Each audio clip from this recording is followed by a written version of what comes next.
Hi అండి, welcome to my channel Sri life style. మీకు ఈరోజు ఎగ్ డ్రై కర్రీ చేసి చూపిస్తానండి. చాలా టేస్టీగా ఉంటుందండి. ఏం లేదండి, ఒక కడాయిలో ఆయిల్ వేసుకుని సాసులు, జీలకర్ర, రెండు పచ్చిమిరపకాయలు వేసుకునిండానండి. నెక్స్ట్ ఆనియన్స్ వేసి బాగా ఫ్రై చేయాలండి. నెక్స్ట్ ఇప్పుడే 1 స్పూన్ సాల్ట్ వేసుకోవాలండి. ఎందుకంటే సాల్ట్ వేస్తేనే ఆనియన్స్ అంతను బాగా మెత్తబడతాయండి, ఇంకా బాగా ఉడుకుతాయండి. అందుకే ఇప్పుడే 1 స్పూన్ సాల్ట్ వేసుకోవాలండి. నెక్స్ట్ ఒక 5 సెకండ్స్ మూత పెట్టి తీయాలండి. అప్పుడు ఇంకా బాగా ఉడికిపోయి ఉంటాయండి. ఈ ప్రాసెస్ అంతాను స్లో మంటలోనే చేసుకోవాలండి, అప్పుడే కింద మాడిపోదు. నెక్స్ట్ ఇక్కడ నేను 2 స్పూన్స్ అల్లం వెల్లుల్లి పేస్ట్ వేసుకున్నానండి. ఇక్కడ 4 ఆనియన్స్కి 3 టమాటోస్ చాలండి.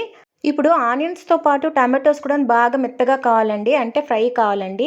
దీనికి ఒక 5 సెకండ్స్ మూత పెట్టి తీస్తే టమాటోస్ కూడా బాగా ఉడికిపోయి ఉంటాయండి. ఇప్పుడు బాగా కలిపేసి 1/2 స్పూన్ పసుపు వేసుకోవాలండి. నెక్స్ట్ 2 స్పూన్స్ చికెన్ మసాలా వేసుకోవాలండి. నెక్స్ట్ 1 స్పూన్ గరం మసాలా వేసుకోవాలండి. నేనైతే కారం తక్కువగా తింటానండి, అందుకే నేను తక్కువ మసాలాస్ వేసుకున్నానండి. మీరు కావాలంటే ఒక్కొక్క స్పూన్ ఎక్కువగానే వేసుకోవచ్చండి. నెక్స్ట్ కరివేపాకు ఇప్పుడే వేసేస్తున్నానండి. అన్నీ బాగా కలపాలండి. కలిపేసి 2 స్పూన్స్ నువ్వుల పొడి వేసుకోవాలండి. ఈ నువ్వుల పొడి వచ్చేసి సపరేట్గా డ్రై రోస్ట్ చేసేసి పౌడర్ చేసుకుని పెట్టుకునిండానండి. ఇక్కడ నువ్వుల పొడి 2 స్పూన్స్ వేస్తే చాలండి, 3 స్పూన్స్ వేస్తే కానీ అది చేదైపోతుంది. అందుకే 2 స్పూన్సే వేసుకోవాలండి. చాలా టేస్టీగా ఉంటుందండి. ఇక్కడ చూడండి, నేను ఇప్పుడు వాటర్ వేయనే లేదండి, ఆయిల్ అంతా పైనకి వచ్చేసిందండి.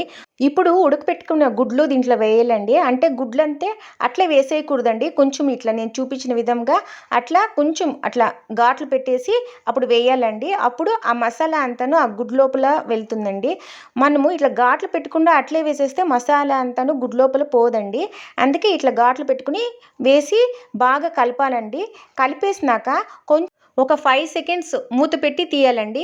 ఎందుకంటే మనం వేసిన మసాలాలు అంతాను ఆ గుడ్డుకి బాగా పడుతుందండి. అందుకే 5 సెకండ్స్ మూత పెట్టి తీసేయాలండి. ఈ ప్రాసెస్ అంతా చేసేటప్పుడు దగ్గరే ఉండాలండి.